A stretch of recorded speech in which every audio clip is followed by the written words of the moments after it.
pabrik-pabrik yang sudah kita hubungi. Tetapi kebanyakan mereka membuat produknya itu adalah era zaman dahulu. Banyak teman-teman kami yang membuat sama, bentuknya bubuk, bentuknya cair.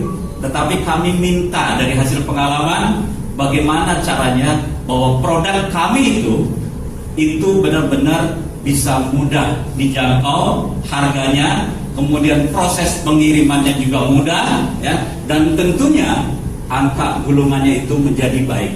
Nah, Bapak Ibu, PT Global Trend Indonesia, ya, ini benar-benar berpikir sangat efisien, sangat praktis sekali. Ini Bapak Ibu semua yang kita bikin.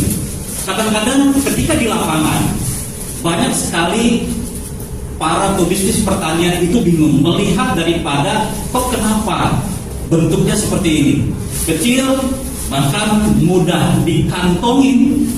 Kalau kita kirim tidak membutuhkan biaya banyak, angka rejectnya hampir tidak ada. Tetapi Bapak Ibu semua, walaupun kecil, daya ledaknya bisa untuk menyuburkan 1 hektar lahan pertanian. Ini luar biasa. Dan ini yang memang kita inginkan. Sehingga alhamdulillah kami bekerja sama dengan PT Bio bahwa keinginan kami tidak seperti 5-10 tahun yang lalu. Kami ingin petani itu bagaimana yang namanya produksinya, kualitas dan kuantitasnya baik, tetapi biaya produksinya bisa tertekan rendah. Nah, hari ini kita akan sama-sama diskusi. Kenapa PT Global Trend Indonesia mengeluarkan pupuk yang memang sangat luar biasa ini? Baik, Bapak Ibu, kita akan lihat. Selamat datang di Bio Farming. Bio Farming ini adalah pupuk organik hayati, 100% ramah lingkungan, berbahan baku tanaman obat, diperkaya mikroba aktif plus makro mikronutrisi, dan diproses berdasarkan teknologi berwawasan lingkungan dengan prinsip zero emission concept. Ini luar biasa. Dari topiknya saja kita sudah sangat tertarik bahwa bio farming ini 100% ramah lingkungan dan berbahan baku tanaman obat. Banyak Bapak Ibu semua, sahabat-sahabat saya yang memproduksi sejenis sama seperti ini. Bahkan kemarin pun saya ditawarkan produk yang katanya luar biasa, tetapi mohon maaf, bahan dasarnya justru tidak luar biasa. Memang kompos, tapi difermentasi akhirnya terjadi yang namanya pembusukan. Itu bagus sekali. Tapi insya Allah Bapak Ibu semua, kalau produk kita tidak seperti itu, karena produk kita adalah bahan bakunya adalah dari tanaman obat. Masya Allah. Ini luar biasa. Dan nanti Bapak bisa melihat atau yang sudah punya sudah bisa mencium, ya, daripada bio farming ini, ya, benar-benar sangat luar biasa sekali. Ini Bapak Ibu bentuknya sangat kecil sekali, baunya memang benar tanaman obat dan rempah-rempah, ya. Dan tentunya Bapak Ibu sudah memprediksi, bagi yang paham dengan masalah pupuk organik, bahan dasarnya sudah pasti tahu persis. Baik, kita fokus ke materi terlebih dahulu. Bapak Ibu, range ke belakang, kita melihat sejarah bangsa Indonesia khususnya di bidang pertanian, kurang lebih dalam kurun waktu hampir 40 tahun lebih. Sektor pertanian kita selalu menggunakan yang namanya pupuk kimia. Tidak salah Bapak Ibu semua. Kenapa demikian? Karena memang saat itu untuk meningkatkan yang namanya produktivitas dari sektor pertanian, kita berikan yang namanya pupuk. Tetapi pupuk itu kalau kita gunakan lama-kelamaan itu akan memberikan satu dampak yang kurang bagus. Saat itu kita tahu bahwa negara kita bisa dibilang adalah negara yang bisa dibilang surplus dalam sektor pertanian. Swasembada pangan, swasembada beras, swasembada kedelai dan lain sebagainya. Tetapi lama-kelamaan negara kita tidak bisa seperti itu. Kenapa? Karena dengan menggunakan pupuk sintetis atau pupuk kimia itu akan memberikan satu akibat yang mengakibatkan tanah menjadi keras, sekaligus menurunkan yang namanya produktivitas hasil pertanian. Ini adalah gambaran ketika kita terus-menerus melakukan yang namanya pemupukan bahan sintetis atau pupuk kimia. Semakin kerasnya tanah bukan disebabkan oleh hilangnya lapisan bagian atas atau yang kita bilang topsoil ini, tetapi disebabkan karena penumpukan sisa residu pupuk kimia yang ada di tanah ini. Ini sedikit pemahaman khususnya bagi kita yang sedikit belum paham mengenai dunia pertanian. Oleh karena itu, dampak penggunaan pupuk kimia ini harus segera diatasi dengan penerapan pupuk organik hayati yang bersifat pembedah tanah dan berguna untuk meningkatkan produktivitas tanah pertanian. Nah, Bapak Ibu, kita bisa melihat dampak bagaimana ketika tanah menggunakan yang namanya pupuk-pupuk kimia. Yang pertama tentunya struktur tanah menjadi keras dan sukar sekali diolah. Kalau dulu Pak, kebetulan saya anak petani, saya suka masuk ke sawah. Ketika saya masuk ke sawah itu belum juga turun Pak, saya sudah melihat gimana caranya mau masuk itu. Celana saya angkat, betul? Karena begitu masuk Pak, langsung jeruk. Betul nggak Pak? Iya. Kalau sekarang Bapak boleh silakan. Begitu melihat tanah, nggak jauh Pak. Yang membuat dalamnya itu karena airnya. Begitu Bapak masuk, paling enggak sekitar 15-20 cm, bahkan cuma semata kaki Pak. Ini yang membuat tanah kita lama-kelamaan itu tidak subur. Kemudian terjadi yang namanya pencemaran air tanah. Kandungan unsur-unsur biologis dalam tanah berkurang. Ada beberapa bulan yang lalu, kami juga ikut yang namanya usaha, mohon maaf, belut Pak. Susah sekali Pak untuk mendapatkan belut di sawah itu. Ini yang terjadi sehingga yang namanya unsur biologis di dalam tanah pun hampir dinyatakan tidak ada. Daya tahan tanaman terhadap hama penyakit berkurang sehingga meningkatkan penggunaan pestisida, insektisida, dan herbisida yang berdampak negatif bagi diri kita dan tanaman itu sendiri. Jadi kalau dulu Pak, kita menggunakan dalam 1 hektar, kita tanam padi itu cukup dengan pupuk kimianya paling nggak sekitar 25-50 kilo saja.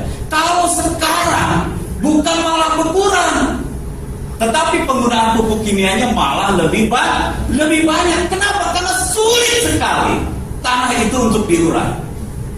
Jadi semakin lama kalau kita menggunakan pupuk-pupuk tersebut, maka tanah pasti akan semakin rusak. Dan ini terbukti, produktivitas pertanian semakin lama semakin menurun. Dan satu hal Pak, yang membuat kita sedih, seharusnya petani itu adalah orang yang kaya raya.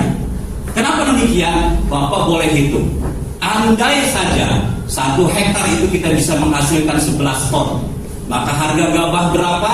Kalikan, maka duitnya sudah besar sekali. Produktivitasnya berapa produksinya?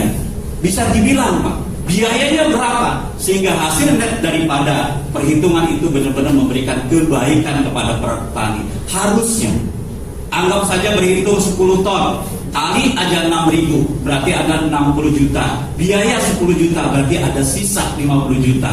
Kira-kira Pak, kalau Bapak jadi petani, satu musim itu penghasilannya 50 juta, mau nggak Pak? Pasti mau. Tapi kenyataannya tidak seperti itu.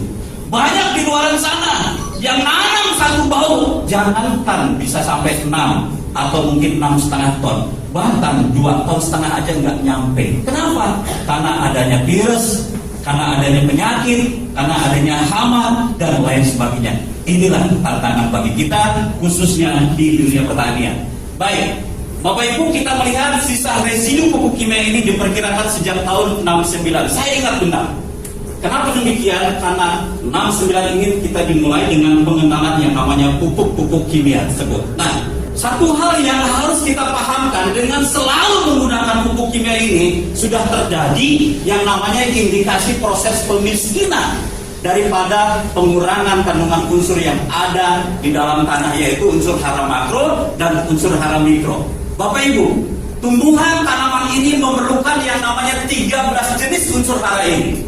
Mau nggak mau, suka tidak suka, rela tidak rela, katanya seperti itu.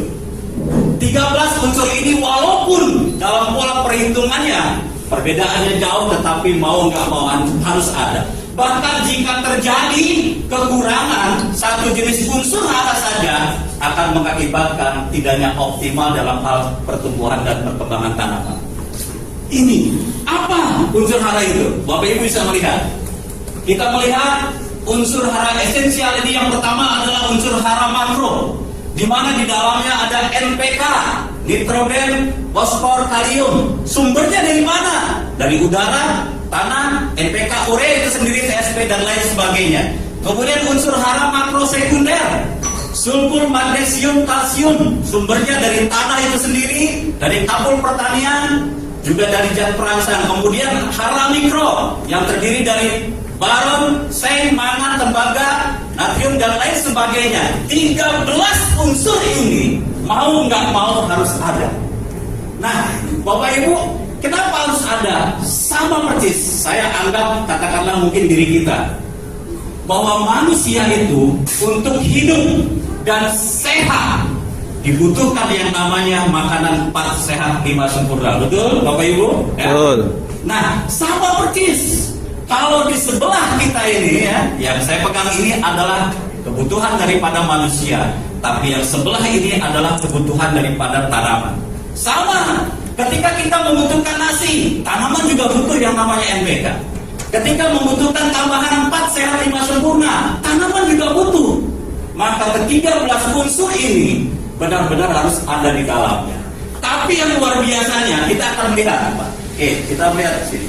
Nah, kebutuhan tanaman itu diantaranya adalah mikroorganisme atau serangga yang ada di dalamnya. Ini sangat penting sekali.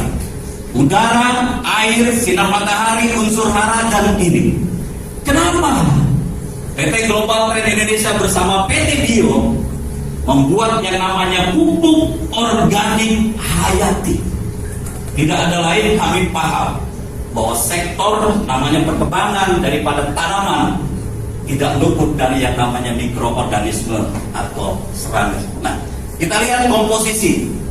Luar biasa kalau kita melihat, udara sudah pasti besar, air sudah pasti besar, bahkan kandungan mineral sudah pasti besar. Namun Bapak Ibu semua, satu hal yang terkadang dilupakan di sini, yaitu bahan organik dan mikroorganisme yang hampir hilang, hampir nggak kelihatan. Kita asik yang namanya tanaman itu tidak jauh, pokoknya kalau bagus pasti dipupuk. Kalau nggak dikasih yang namanya pupuk kandang, tidak pernah berpikir bagaimana untuk memberikan tambahan yang namanya mikroorganisme. Kecil sekali Bapak Ibu, tetapi luar biasa manfaatnya, ini luar biasa. Peran daripada mikroorganisme tanah, yang pertama adalah menghasilkan enzim, hormon, dan vitamin untuk pertumbuhan tanaman. Kemudian mengurai dekomposer zat organik, memperbaiki sifat kimia, sifat fisik, dan sifat biologis tanah, mengatur keseimbangan unsur hara, asam karbon atau fenol yang mampu meningkatkan daya tahan tanaman terhadap hama penyakit.